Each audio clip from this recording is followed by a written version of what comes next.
Okay, so hi folks, welcome to 6 Ways to Spot a Good Publisher here at WriteHive 2022. Thanks again to WriteHive for allowing me back after my presentation last year, so it's great to be doing another one.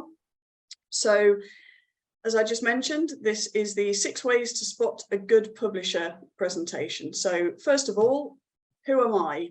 Why should you listen to me? So my name's Sara-Jayne Slack. I'm the founder and managing director of the publishing house Inspired Quill, and I have been for the last 11 years. So we've been going for a while now.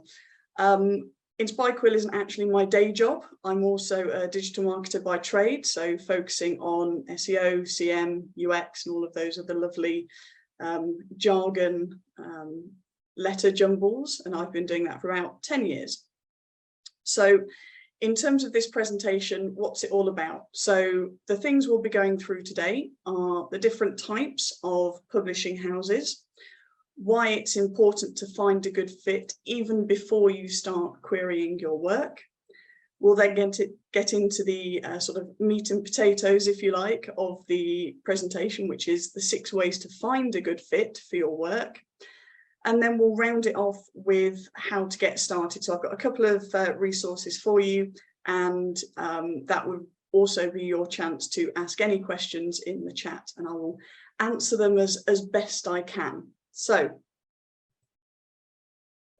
different types of publishing. So, it's really very easy to get caught up in, trying to Google things, and you just get so much information, thrown back at you. So very first thing that you need to decide, or need to at least consider deciding, is what type of publishing house you want to query to in the first place.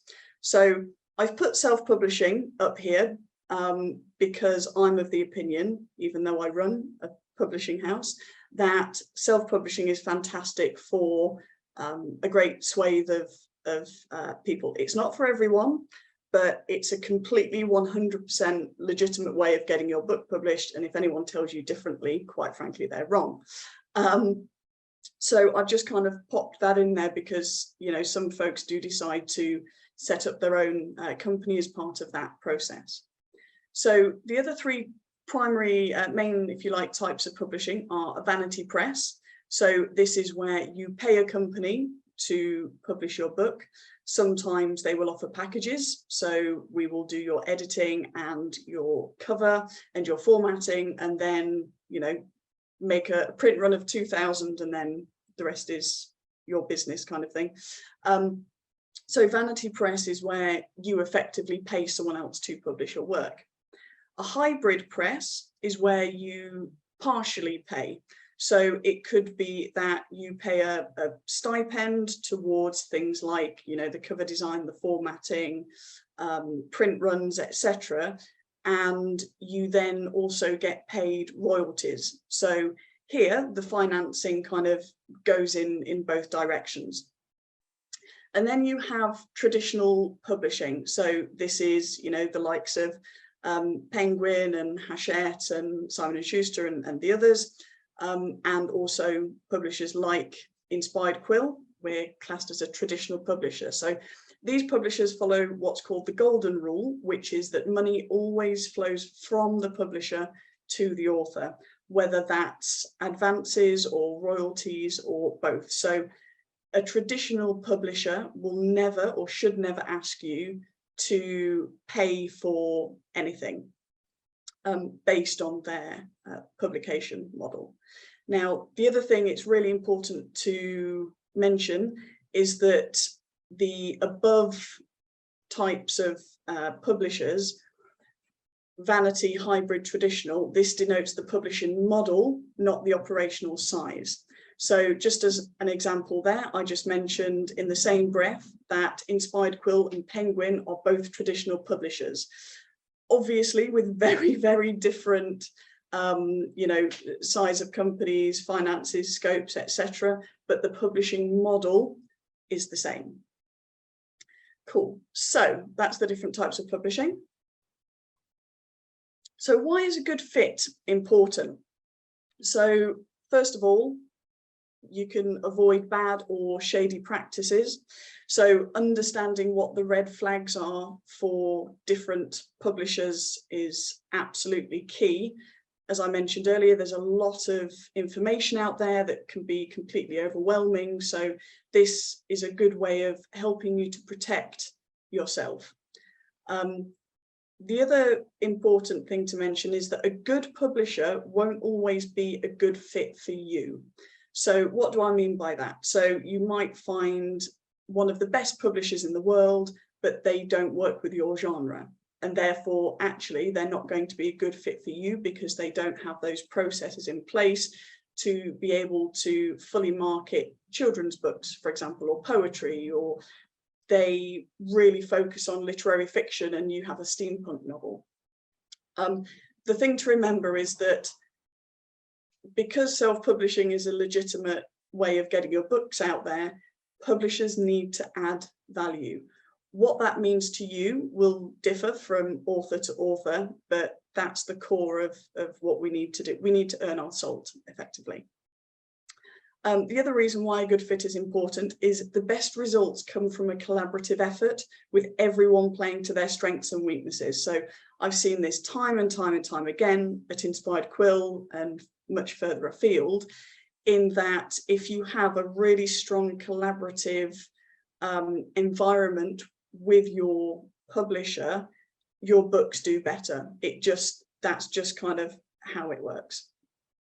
And again, a good fit means that you're better placed to create a lasting relationship. So if you're wanting to become a career writer, for example, you want to work with a publisher that you can be confident and say, yes, here's my second book, here's my third book, because you've enjoyed the journey, and that's so incredibly important when you're writing in order to not get burnt out by then the publishing side of things.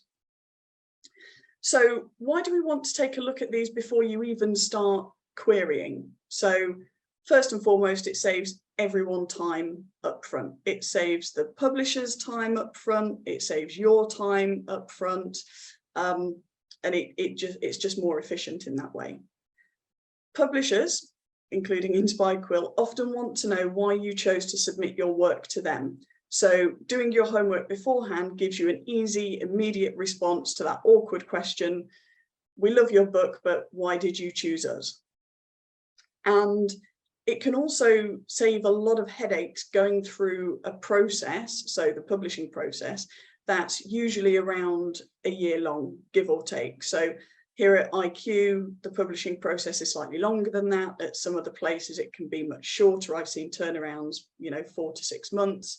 But it means that you kind of know what you're getting into up front. There's no sort of really, shady surprises, and you can just keep that working relationship well oiled. So the next thing we're going to look at is actually how to find a good fit. So part one is look at the quality of past work. So you've just finished your novel, you're really excited, you really want to get it out there, and you find a list of 20 publishers and just throw it out immediately. One of them says, yes, we want to publish, you're really psyched, you sign a contract, and then you go, oh, actually, I'm just going to take a look at your other books, and your heart drops because you might cringe at the cover art that they use, all of their books might look the same, and the writing and editing quality might be really, really shoddy. So what you want to do is take a breath, take a step back, and maybe download an ebook or purchase a paperback direct from their website if possible, and we'll get into the why of that later. So what we're doing here is you are trying to figure out if these books live up to the standard that you would want your book to be at. So if, for example, they have really bad clip art, cover art with, papyrus font for everything, your book probably isn't going to be any different. So sloppy work is the front view of a sloppy or new business, and that's something else we'll get into later as well. The caveat I would say here is, depending on the size and the age of the publisher, if their later titles look better in quality,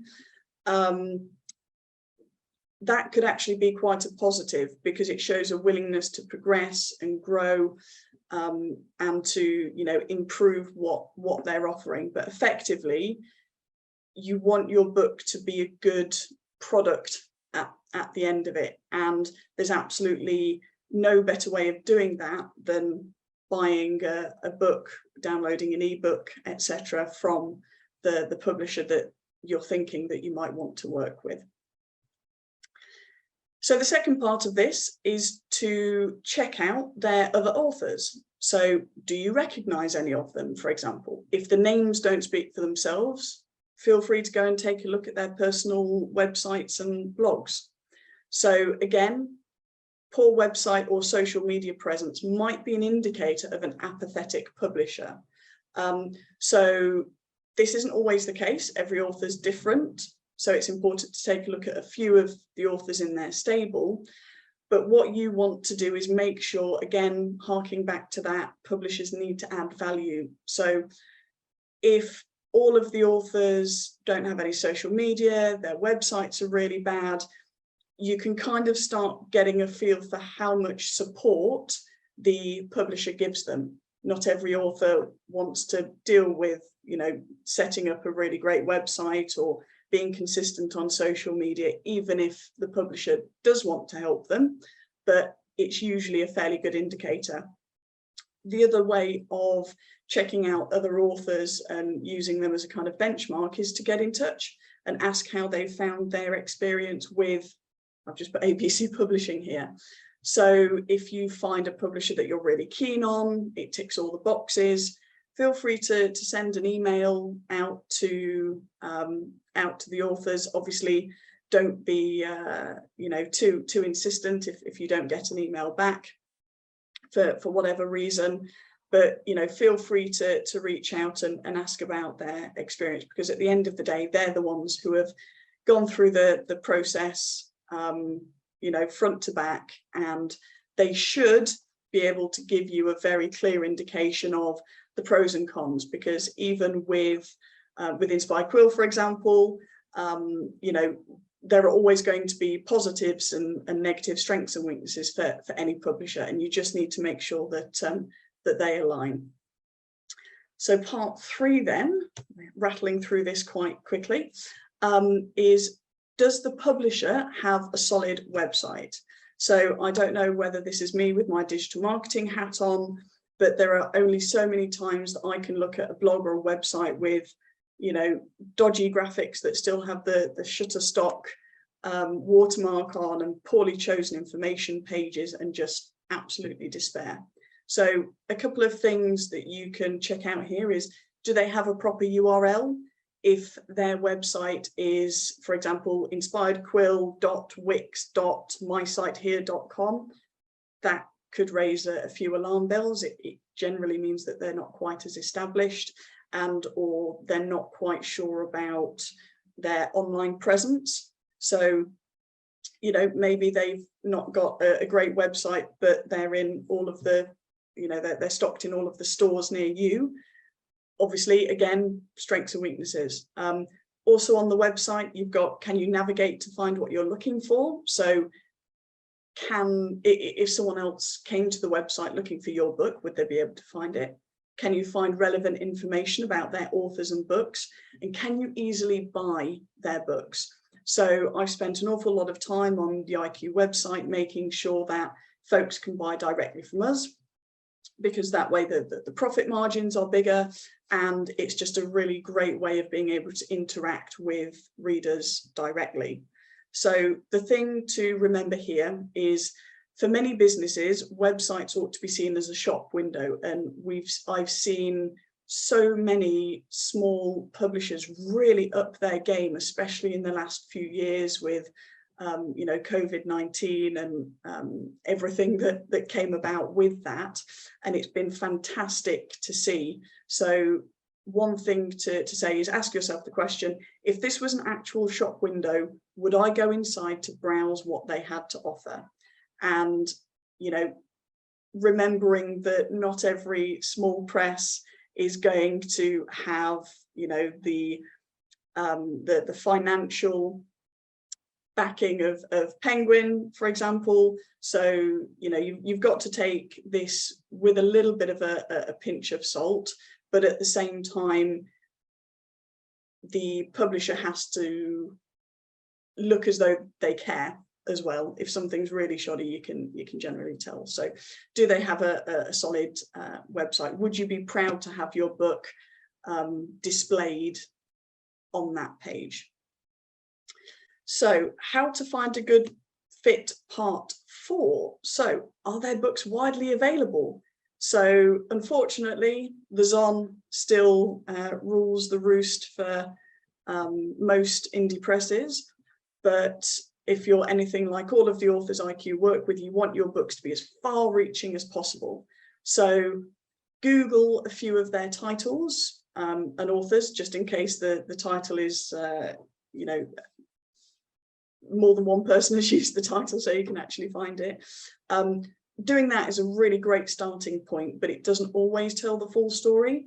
So the two things to look here are check out their formats: ebooks, audiobooks, paperbacks, hardbacks, vinyl, you know, whatever, and make sure that that aligns with how you want your book to be sent out as well. So if you absolutely 100% feel in your soul that you want your book to be in a paperback format, probably not going to be good trying to work with a publisher who only focuses on ebooks, for example.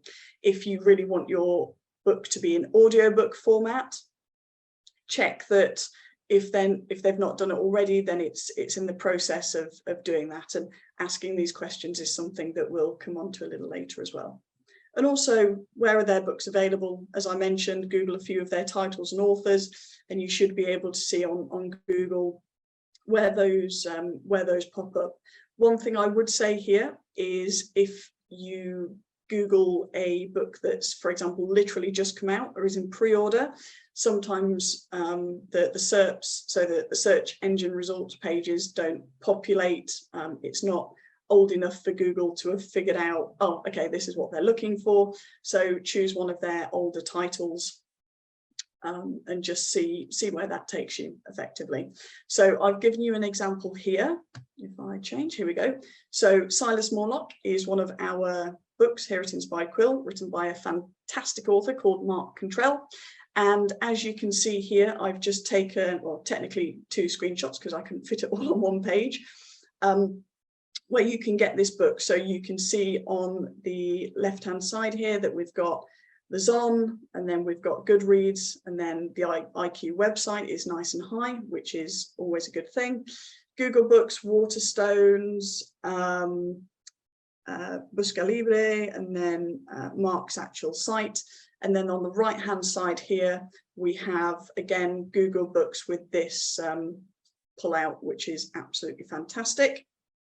So if you were to keep scrolling, you'd see this book everywhere from, you know, Barnes and Noble to, yeah, Waterstones and a few independent shops as well. So that kind of just gives you a good idea that it's not just on Amazon if you want it to be, want to go wide rather than narrow, because obviously with Amazon you also have the Kindle Unlimited, which again is a completely legitimate way to, you know, to send out your books. So again, it depends on what you want and the value that the publishing house can give you. So how to find a good fit, part 5. So here we have clear information and easy to contact. So this comes back to their website. So do they have a clear means to contact them? So for example, a direct email address or a contact form. Some places will also have their, business phone number, which is not that common as far as I've seen, but making sure that there is a way to get in touch.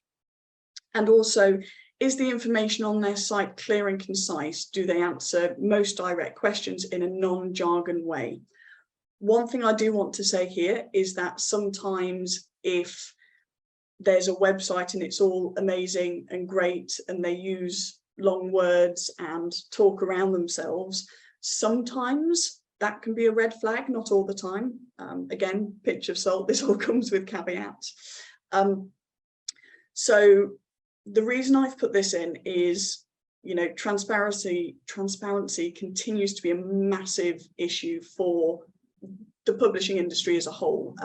I first did another workshop pretty much based on how to find a good publisher about 8 or 9 years ago now, and this particular item unfortunately hasn't changed. There's still a lot of smoke and mirrors in the industry.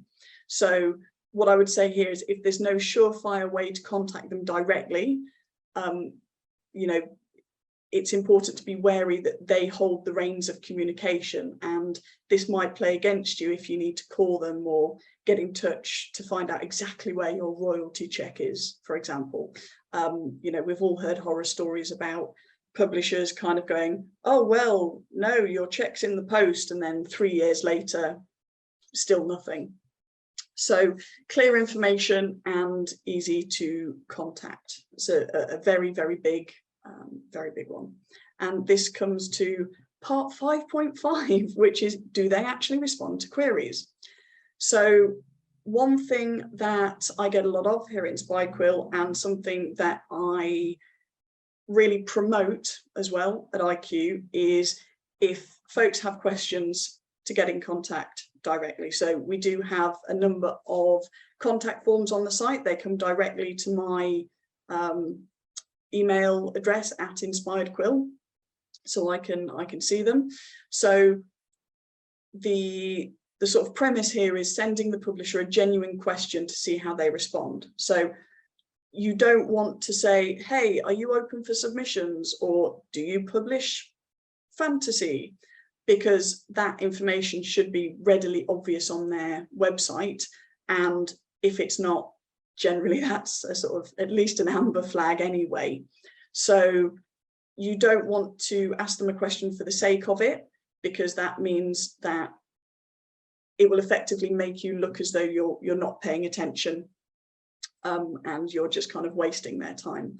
So different publishers will have different info on their site, but some options that you could send a query to could be things like, have you worked with an author in XYZ location? This is something I get a lot because Inspired Quill is based in the Midlands in the UK, but we have authors from different parts of America, England, Northern Ireland, New Zealand even. So we have quite a wide-reaching author cohort. Do you ever partner with local events or charities? So we'll get onto this in the next part as well, because it's not something that I see a lot of people talking about, but wanting to know what the publishing ethos is can also be a very good question to ask. And, what's your view on ebooks versus paperbacks, or where are you with audiobooks, or XYZ social media kind of thing? So just to kind of get their view on processes. So as I say just below here on the slide, essentially go for something about their ethos or project management. How do you ever do this? How do you feel about XYZ? Would you like to work with authors who ABC? That sort of thing. The things to look out for here is, how long does it take to respond? So I always ask for folks to be quite patient. So I will say I'll get back to you as soon as possible, but if you don't hear from me within 1 to 2 weeks, definitely send a follow-up email. And sometimes it's not that we don't want to respond to questions, it's just that certainly with very, very tiny micro traditional presses, As I mentioned, it's not my full-time job, but they should sort of set expectations as well. How transparent and bespoke is their response? If you've asked a really great specific question, can you tell that they've just copied and pasted an answer and sort of that's that? Do they kind of beat around the bush and say, oh, well, you know, it really depends on all of these factors, so we can't give you a, you know, sometimes asking a very straightforward question and then seeing how they respond is a great indicator of how accountable they will be as a publisher longer term. So, for example,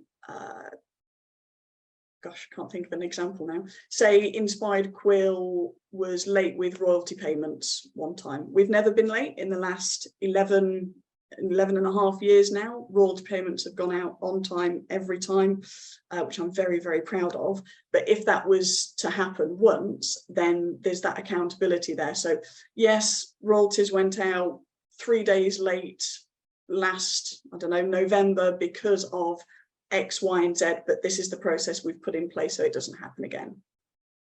And also, what's their tone of voice like? Are they very dismissive? Are they quite warm and welcoming? So I always say, if you've got any other questions, please don't hesitate to get in touch and I'll answer them to my, you know, the best of my ability. I'll also say things like, if I don't know the answer, I won't BS you. I will try and point you in the direction of someone I know who does know the answer. So that's also very important to kind of get a feel for how they might be like to communicate with on a more day-to-day basis. So last one then, how to find a good fit, part 6. So do they match your values? So this is not something that I've seen many people talking about. You know, they say, find one that fits your genre and the amount of words you have and someone who's published an author that you admire and that sort of thing, which are, again, 100% all legitimate, not things that I've put into this particular presentation because they're the most sort of common and straightforward, I guess. Certainly now, making sure that the people you work with absolutely match your values, and I'm not going to mention any particular authors, but we can all think of at least 3, definitely one author who, you know, has shown themselves to not be an author that folks necessarily want to work with. I'm trying to be very careful in how I say that. And it's exactly true with the publishers, right? So can you find instances where this publisher's ethos matches yours, whether that's to do with conservation or climate change, human rights, charity work, other affiliations? So, you know, do they give money to their local far-right MP, for example? Maybe not someone that that you might want to work with. So the example I've put here is that at Inspired Quill we're very vocal about LGBTQ+ rights, and we'll usually say so in our interviews when we're interested in publishing an author's work. So if we say, yeah, this work is great, we'd like to publish it, before a contract goes out, we will get that new author on Skype just to make sure that we're a good fit, because obviously it's different over email than it is sort of face-to-face and having that working relationship. And as a tiny press, it's usually myself who works directly with the authors. So, you know, we've got to get on both ways, me with them and them with me as well. And, you know, I will say very directly in these interviews that, you know, LGBTQ rights are human rights, you know, trans rights are human rights, BLM, you know, climate change is real, all of that kind of stuff, because they have to understand that as a publisher, that is our ethos, and we are not going to be able to support an author who, for example, says climate change is a hoax. That's not the kind of people that we feel that we can work with, and it should be exactly the same, the opposite way around as well. So Another fantastic example of this is Christian publishers. So if you are a Christian author writing Christian fiction, maybe that's something that you really need to consider in terms of working with a publisher who understands that ethos and will support you going forwards. That's incredibly important. But yeah, making sure that they match your values is not something that I see spoken about a lot, but can be definitely a make or break, because you don't want to get 6 months in and then suddenly realize that your publisher has questionable thought processes around any of these things. Fab. So when in doubt, Google and ask. So this kind of comes back to what I was saying earlier in terms of not being afraid to ask questions. Worst case scenario, you'll get an answer back that doesn't kind of fit with what you'd hoped. But that's great. There are so many amazing publishers out there. You can just, go to the next one, sort of thing. And that also includes asking the publisher questions, asking asking the authors questions, and also if you're part of any online communities. So, the WriteHive community, for example, or I think there used to be one called Absolute Water Cooler. I can't remember if that's still a thing. Obviously, Facebook communities, etc. Hey, folks, has anyone heard or got any first-hand knowledge of XYZ publisher? I'm thinking of approaching them. What do you reckon? So, draw on your community as well. Absolute goldmine. So, in conclusion then, and hopefully this will mean that we've got plenty of time for questions afterwards. So in conclusion, good publishers exist. Absolutely. There are a lot of shady folks out there, but there are hundreds and hundreds of amazing, tiny, traditional, hybrid, and even one or two okay vanity publishers. Harder to find, but if you get the legit ones. So they exist, but they have to match your vision for your work in a collaborative way. Consider the primary why to instruct the who. So if you say, I really want to work with a publisher that doesn't just publish on Amazon, brilliant, you've narrowed your search, right? It's like going on to a website, you want to buy a new, I don't know, computer mouse or something, and you go, okay, let's put the filters. I don't like this brand. It needs to be Bluetooth filter because of this, and it can't be above, I don't know, $50 or whatever. The same is true for when you're putting your query out to publishers. Don't just do a scattergun approach, because the one that says yes likely isn't the one that's going to be the best fit for you. Start early and get excited.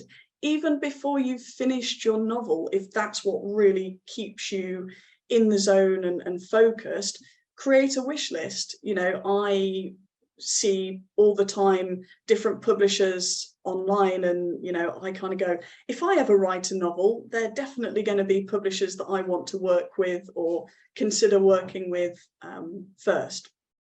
So follow them on social media, create a wish list, get to know them a bit better, and then from there you can start to again filter and then send queries when you're ready to do so. The flip side of this, of course, is trying to not be too discouraged if they're not open for submissions, don't take your genre, or unfortunately send you a rejection. And this is why it's important to not just put all of your eggs in one basket, to coin a phrase, but knowing what kind of publisher you want to work with and why is a really good way of going, okay, well, I know that there are at least 5 other publishers out there that hit all of my wish list. I'm going to go talk to them. And also, as a publisher, we want authors who are excited to work with us. So as I mentioned before, IQ are very loud about LGBTQ+ rights.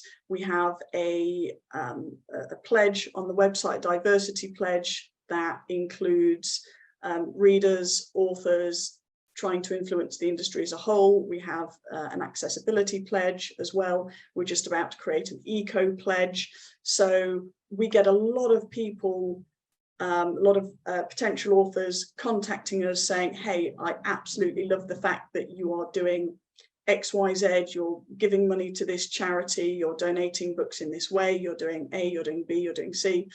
And that really hypes me up as well. And if I'm going to be completely honest, don't tell anyone I said this, but it makes it more difficult for me to reject a manuscript if I know that the author and Inspired Quill would be an amazing fit. It just makes it so much more difficult, because it's like, oh, your manuscript isn't quite there and it's not quite what we're looking for, but can we still work together anyway? You know, make it hard to be rejected, right? The last important reminder I'm going to say here is be patient with yourself. Like the whole of the publishing industry and the writing process, it's a massive, massive learning curve. And as I just mentioned, you might not strike gold with the perfect publisher right away, but doing this kind of research is absolutely invaluable going forward. It'll give you some excellent ideas for your own book as a product. And by that, I mean what you want your book, your finished book to be like, to look like, to, you know, the distribution, all of that kind of stuff. And it might help you to help your community going forward. You know, if you've uncovered some red flags by talking to the author of, you know, publishing XYZ, and one of your other writer friends goes, oh, they've got an amazing website, I'm gonna, you know, put my book to them, and you can say, oh, I spoke to a couple of their authors not long ago and apparently it's a complete cesspit, do not go. So, you know, it's creating win-win situations all around. So I'm just going to leave you with a couple of resources. So from Inspired Quill, we have the Casual to Committed online course. So this is more about marketing, finding your ethos, finding your voice. What do you care about? Where should you be? That sort of thing. If you use the coupon code WriteHive21, still active, get $100 off, and you can get that for $47.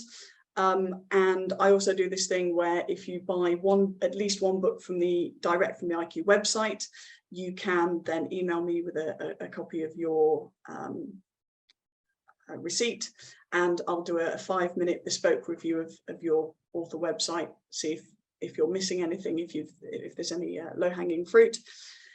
And also finding a publisher starting point, right? Because you kind of go, oh, okay, I need a publisher, but what do I even do? So nonconformistmag.com, milkhouse.org, indiepublishers.co.uk. They're all websites that have fantastic lists, and I mean just like you can scroll for 3.5 years to give you an insight into some different publishers. You know, you can work your way through the list and see what might be a good fit.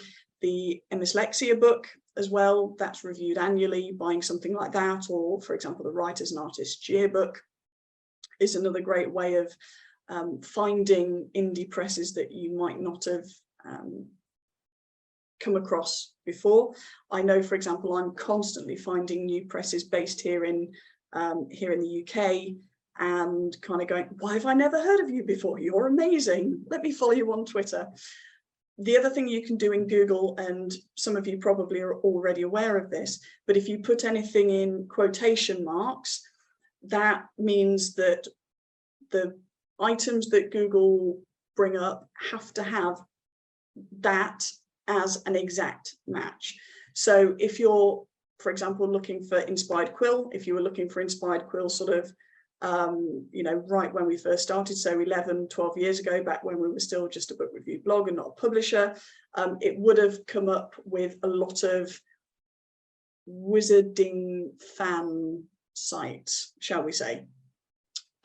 Whereas now if you type in Inspired Quill, it's us.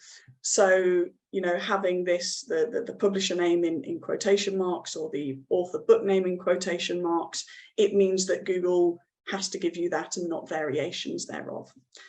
So I believe that's it. That's the end of the presentation. So I'm going to stop showing my screen now. And if anyone's got any questions, just pop them in the chat. I'm UK based. Do you think an indie publisher is more likely to put books forward for prizes, or is that up to the agent if there is an agent? That's a really great question. So not all publishers require agents. Usually the bigger publishers do. Inspired Quill, for example, we're a micro press. I work direct with the author.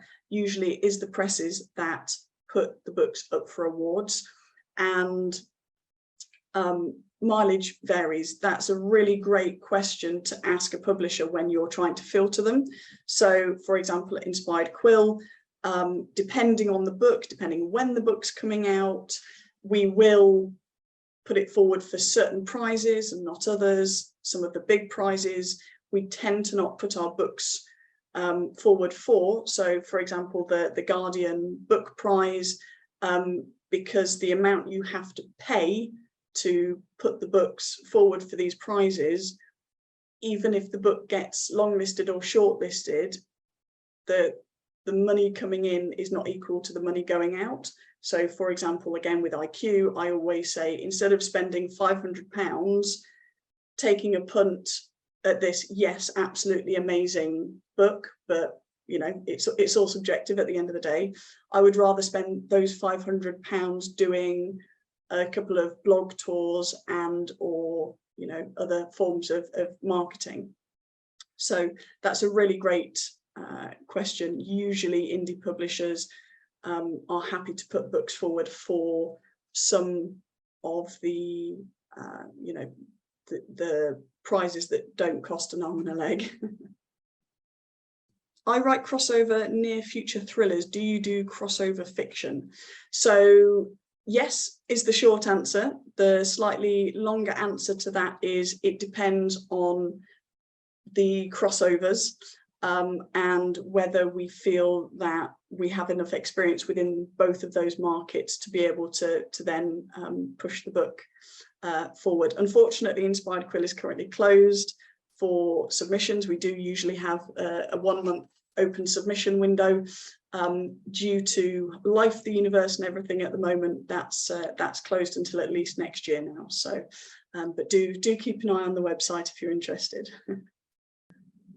Cool. So I'll just close, I think, by thanking everyone again for coming and watching me ramble on a little bit. If anyone has any further questions, either pop them in the Discord channel or you can get in touch with me direct via sjslack@inspired-quill.com, or you can get in touch, as I mentioned earlier, direct through the IQ website with the contact forms on the website, and do check out the online course as well if you are that way inclined.